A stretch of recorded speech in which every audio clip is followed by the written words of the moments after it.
Hey, Joey B here with my man Buddy in his, I'll call it your famous store because everybody in New Jersey knows who you are. Why don't you tell the crowd the name of the store? It's called Buddy's Sports Corner. Been in business since 1973. You're looking at the #1 Ranger fan, can I say in the tri-state area? Yes. Now that's not self-proclaimed. The New York Times actually did a story on you, Buddy, about being the top Ranger fan of all time, right? Correct. Now, how many years have you had season tickets? Since 1972. I mean, this is like a sports fan's memorabilia heaven, isn't it? I like to think so, yes, thank you. Now, also, if somebody comes in and requests a special order, can you get a special order from them? Anything they want. Anything they want. If they have money, I can get you whatever you want. I owned the first baseball card store in the country back in the 70s. I was the first full-time dealer to ever sell sports memorabilia, and the first one to ever sell licensed products. Through that half a century of my career, I've met and know a lot of people. So basically, if there's something you want, I have access to get it from all my years of contacts. And listen, and he's not kidding, because you walk in here and you could get lost in this store for a couple of hours. Buddy's Sports, come on down here, guys. You gotta hit this place.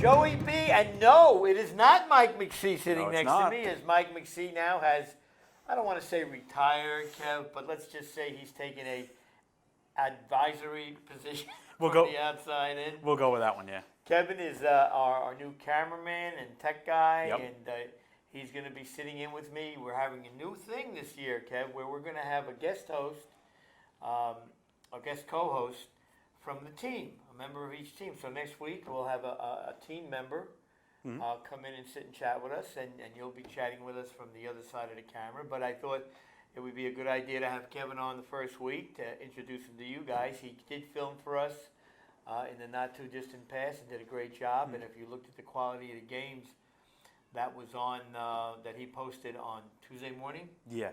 they were fine. They're getting views. Sponsors are happy. Everything is good. So welcome aboard, Kev. Thank you very much. And we're going to cut away for a quick break. And when we come back, we'll get right into it, right? Sounds good, yep. Okay, right back.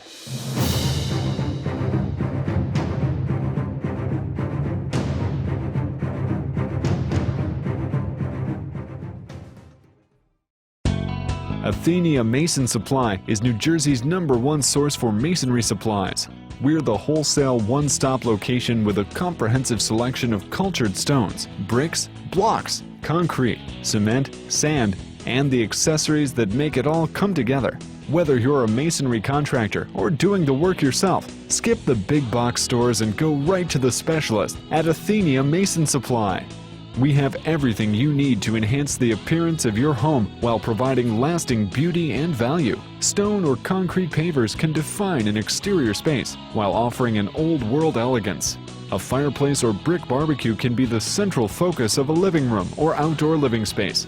Inside or out, nothing adds timeless beauty to a home than the look of cultured stone or brick veneer. Athenia Mason Supply is where your improvement plans should start. Visit our website for ideas or just stop by. Deliveries are available to all of New York and New Jersey, including the islands.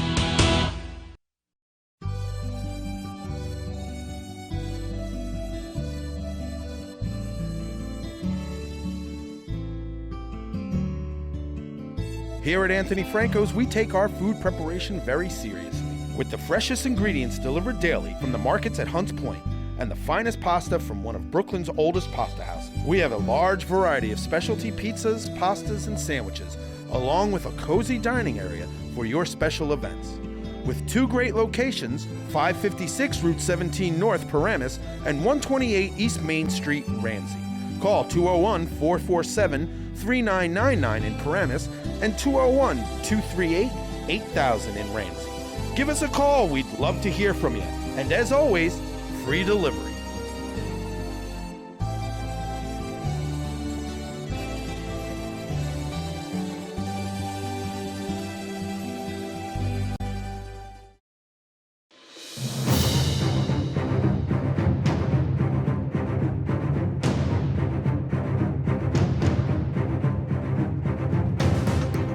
All right, so Kevin, last week you were at the field. Let's talk about the games that you did. Right. And you did the Orange Lantern and the Bankers. Right. Yep. And in the first game, you had an 8-on-8 game, which was the Bankers and the Warriors. Yep. And let's start with that game. Boy, that was a killer game. That one. Banker Warrior. That and that was. went back up and down the field. The Warriors prevailed late in the game to pull it out. But ironically enough, and we'll get into it, they're playing again this week at Hackensack. Oh, really? The Hackensack? Yeah, because Nice. there's been a scheduling snafu, and there will be certain teams that have to play a team a second time, and the dice rolled right up for them to play again. Huh. The other game you filmed, and before we came on, Kevin made a comment about it, that the Orange Lantern looked like they were playing on ice skates. Oh yeah. That was crazy. Speed, incredible speed they have on their team, and we're gonna take a quick look at the current standings and see where we're at now. These standings, some teams have only played 4 games, Right. some 3 games rather, and some teams have played 4. So let's start with the 8-man, and at the top we have the Canes and the All Stars, both unbeaten, no surprises there. Right. These two teams figure to be the favorite going in, and they're holding true to form. We have the Bulldogs and the Warriors at 500. They're kind of like that second-level team, but they have to step up Yeah. if they want to compete with the first-tier teams. And I don't know. We'll have to see if they can do that. The season's still very young, and they're gonna have to work really hard to do that, because the Canes and the All Stars have been running 1 and 2 for the last 5 or 6 seasons. So Yeah, I recall since I started filming last year, it was the same thing last year same too. thing, yeah. It was always the Canes and the All Stars. The USO and the Bankers and the Junkyard Dogs are kind of trailing the field right now, and they need to pick it up. Shifting over to the 6-man, and we got a plethora of teams. We have the All Stars at 4-0. We have the Orange Lantern now at 3-1. We have a few other teams at 3-1. So it's a crapshoot near the top. As a matter of fact, out of the 14 teams that are in the 6-man, and they comprised it into one division now, 10 of them have 2 wins. Yeah. So there's a lot of mixing and matching going on in the middle, and we'll have to see how this shakes out. But I want to, the All Stars are the All Stars. They're going to be there every year. Right. The Bears, another team, always there. They're at 3-1. Orange Lantern right now, after they win, is 3-1. The Avengers right now are sitting at 2-1. So they have a game to make up somewhere. But the Cobras, now, I guess it's known that the Cobras lost their quarterback, Adam. Adam is no longer quarterbacking this season. He fractured or ruptured his Achilles tendon. Similar injury that Wally suffered when he was with the Canes. So he's out for this season. And I think, although their backup quarterback is talented, I don't think he has the long ball capability that Adam has. You're going to see them now turn into a team, the Cobras, that work the middle of the field a little bit. So it's almost like they have to learn a new offense. Yeah. Not easy. Which they do have enough time though to get that figured out. Well, yeah, they still have 4 or 5 weeks of regular season, but the competition doesn't really get easier as they go along. So not only do they have to figure it out on the run, but they have to figure it out on the run and try to stay competitive. That's true. Which is not an easy thing. But for me, the Orange Lantern, with this speed, and if you haven't watched this game, You really have to. you should have really to. watch this game. They have picked up a new guy. Looks like Gomez Adams with the little mustache and the black hair. But this kid, his feet don't touch the ground when he runs. Their defense is still solid. I think this might be the year, especially with the Cobras having their injury problems.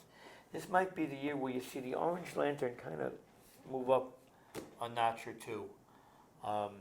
There is no touch league this season. We have the touch league in the South Division, and that's very competitive also, and we have coverage of that. But when we get back, we're going to look at this week's schedule and make our predictions and a little editorial that needs to be addressed. So we'll be right back. Okay. 3, 2, 1. All right, Kev, before I get into next week's schedule, there were some questions that were raised on the board as to why we got underway so late. Mm-hmm. So I'd like to address some of the questions that were put on the board and some of the misinformation that was put on the board, specifically having to do with what our rights are in terms of the game films. ACFL Media, ACFL Films, whatever you want to call us, we own the rights, we own the game film rights to the ACFL games. We don't get them for free. We pay for them, which gives us control of the games week to week that we feel are the more competitive games to film. Now, let me clear up something else. We are not obligated to film every team in the league. We try to, and most of the times we get it done. Mm-hmm. Now, even with the situation of starting in week 4, because of technical issues, because of studio issues, because I have my radio show on Sirius now, and it takes up a lot of time. So it takes time from doing this show. Kevin really just came back on board last Sunday. Right. So true, we got a little bit of a late start, but those were situations that were out of our control, but we were able to figure out. So moving forward, we will be on every week. We're trying a new format with a guest host, which I think will be very enjoyable to people. Kevin will be out there, the quality of his game films, you see them. We're going to be doing some things with the show in terms of graphics and other things to make it more appealing. And hopefully we'll make everybody happy in the long run. We'll be covering all the playoffs, so there's plenty of football to cover. We have a lot. Yeah, so in all probability, every team will get filmed. Definitely. But I just want to let the viewers know that we are not obligated to film every team. Now, if you want to have a game filmed that's not on our schedule to be filmed that week, we can get a cameraman to film your game, and of course he has his own fee, and he can provide discs for the game for the players, or MP loaded up MP3s or whatever. Yeah. But you're the tech guy. I don't know how to plug this damn camera in. But at any rate, if you want a certain game film that's not scheduled to be filmed, we'll find a way to get it done for you. All right, so let's move on to this week's schedule. Kevin, Okay. Let's see what we got here. At Hackensack, we have the Bankers and the Warriors. Now, we filmed this game last week. Tight game. The Warriors were able to pull it out. What do you see this week? Do you see a same repeat, same thing, or are the Bankers going to flip it? Well, I think it's going to be a close game, just like last week, but I think this time the Bankers are going to actually get the victory. I think they're going to take last week, use this motivation to do the little extra they need to get the win this time. Well, if you remember that game, and if you haven't seen it, take a look at it. I mean, this game was back and forth, ebb and flow. The Germ, the quarterback for the Warriors, made a couple of real big plays. He did. To help secure that game. It looked like the Bankers made a few mistakes. They had first and goal inside the 5, I think, 2 times, and failed to score both times. Yeah. You get inside the 5, I don't care if you're playing touch, flag, or anything else. You get inside the 5 twice, you're supposed to put the ball in the end zone. You got to get points. So your pick for that game is the Bankers. I'm gonna go with the Bankers. Okay. Well, there's an excellent chance that our first guest host next week is going to be Rojas. So if the Bankers win, Rojas will be a happy guy. But I'll tell you something. The Warriors showed a lot of grit in this game. They were down. They came back. Some of their plays were wide open. I think Junior caught about 3 or 4 balls on one drive where there wasn't a defender near him. So I'm going to go back with the Warriors again, only because the Bankers have to show me that they figured out why they lost the other game where they were leading most of the game. Second game, and now this is the Bankers play the Avengers in a 6-on-6 game. Now, we're talking about the Orange Lantern, who played the Bankers in Game 2 last week at Brookdale, where you'll be again this week. And they really were gassed. Yeah. They looked like they had nothing left, and the Orange Lantern put up 52 on them. It was 52-8, wasn't it? Something like that. Yeah. So that's the problem of playing in two divisions, because you play double headers every week. Yeah. And the 8-on-8, look, 8-on-8 is not an easy game any week. I mean, even if you're playing teams to your equal ability, and I'd say the Bankers and the Warriors are pretty much on an equal scale talent-wise, but you're playing that second game, and your legs got to be hurting a little bit, right? I would imagine, yeah. Now, the Avengers are sitting at 1-3 right now. So, I don't know. Do the Bankers get a split this week, or win 2, or do they lose 2? I'm going to go with the Bankers in Game 2. I think that the Avengers have some speed, but they don't have the speed of the Orange Lantern. And I think that the Bankers, you know what? That's what's going to happen. They're either going to win 2 or lose 2. I think I'm picking the Bankers in the second game. But if they do knock off the Warriors, then it'd be nice to win 2. Moving over to Brookdale, where you'll be. Our first 8-on-8 here is the Uso and the Canes. Now, Uso is 1-2 right now. They have one player under suspension, one of their bigger linemen.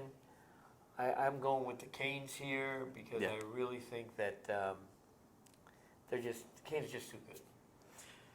Yeah, from what I know, I would have to agree with that, and I'm going to go with Canes on this one. Yeah, I think the Canes now, the Uso will play hard. They always play hard. But I think the experience of the Canes and the fact that they're one of the top 2 teams in that division, and Uso is not.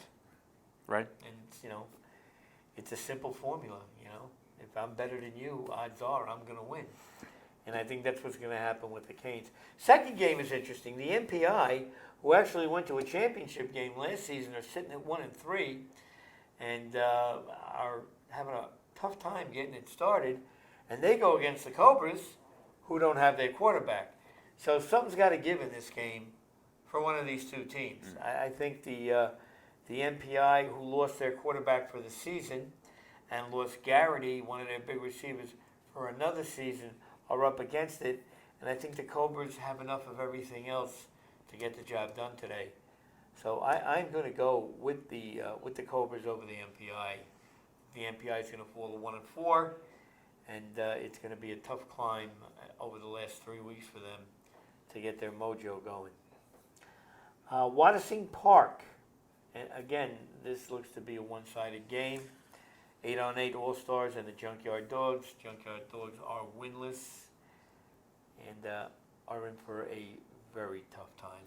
Yeah, I don't see them pulling the victory on the All-Stars. Now this is going to be the All-Stars in a romp. Second game, though, is a 6-on-6 game, and Happy Team, who is sitting at 3-1, is going against an undefeated All-Star team. Now, usually Happy Team goes into a little bit of a funk this time of the year. They'll get off very well, then they'll lose 2 or 3 in a row, and then win 2 or 3 in a row to close the season out. So I'm looking for a good showing from them against the All-Stars, and see if they can pull off the upset. And finally, at Orange Field, the Mud Dogs against the Orange Lantern, and this is going to be a major blowout. Yeah. I don't think there's any way the Mud Dogs can compete with the Orange Lantern. This is going to take the Orange Lantern to 4-1. And because there's 16 teams in this division, scheduling is not going to allow you to play everybody. You're not going to be able to play everybody. So it remains to be seen if the Orange Lantern will get a chance at the top teams in the echelon of their division, the Bears. They lost to the All-Stars in Week 1, but there's still a lot of top teams in that 6-on-6. You still have the Bears, still have, the Cobras are 2-2. It'll be interesting to see if they can maintain their run. I think they will. Like I said, I think they will take the next step and move forward this season. Last game, Goonie and the Predators. Goonie's actually off to a 2-2 start. Now that's another team that always seems to get off to a slow start. Always seems to go off to a slow start. Now they're an even 2-2 with 4 games to go. I think they'll beat the Predators, so this might launch them. So there's a lot of potential upsets if you look at this division in the middle. In the middle. The top teams, if they get beat, then we're talking major upset. Definitely. You know, so you got the All-Stars, the Bears, Happy Team, Orange Lantern. The Avengers were 2-1. I don't think the standings are up to date on that. Of course, we'll get on that with you as far as bringing everything up to date. And next week, one of the things we're going to be doing is, and discuss this with Kevin, is when we talk about a specific game that he filmed or was filmed by the other cameraman, we're going to look at some highlights of those games, some highlights of those films, and see if there's any outstanding plays that need to be admired on camera. All right, so from our studios in Hasbrook Heights, Joey B. and Kevin the Man are going to bid you adieu for tonight, and look forward to bigger and better things as we go along. Have a good night, everybody. See you next time.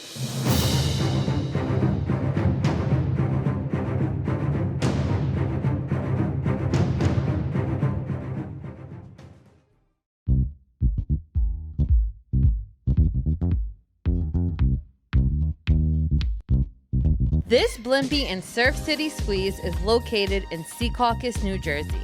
Family owned by a Marine veteran and his wife. We offer sandwiches on our freshly baked bread, salads, wraps, and paninis. We also offer fresh fruit smoothies and sweet smoothies. Check out our catering menu at www.blimpie.com. We offer 3-foot subs, 6-foot subs, and trays of sandwiches. So keep us in mind for your next event. We are located at 1277 Patterson Plank Road, Secaucus, New Jersey, 07094. How you doing, guys? Welcome to Raymond New and Used Tires. We're located at 591 South Orange Ave and 275 Broad Street in Newark. Our hours are from 8 to 7 every day. The only day we're closed is only Christmas Day. We have new tires, used tires. On the new tires, when you buy all 4 new tires, you get everything included: mounted, speed balance, wheel alignment, all included in one price. Used tires for the minimum of $30. Everything included also. We put it on and we balance it. Flat fixes are $10. Balancing, $10. We do motorcycles, we do hot rods, we do every kind of car. When it comes to tires, we get it done. It's my guy Dave right here. He's here every day. Any problem, talk to this guy here. We're also, you could Google us, and you can see us on Yelp. People love us. Our prices speak for itself. Thank you for stopping by.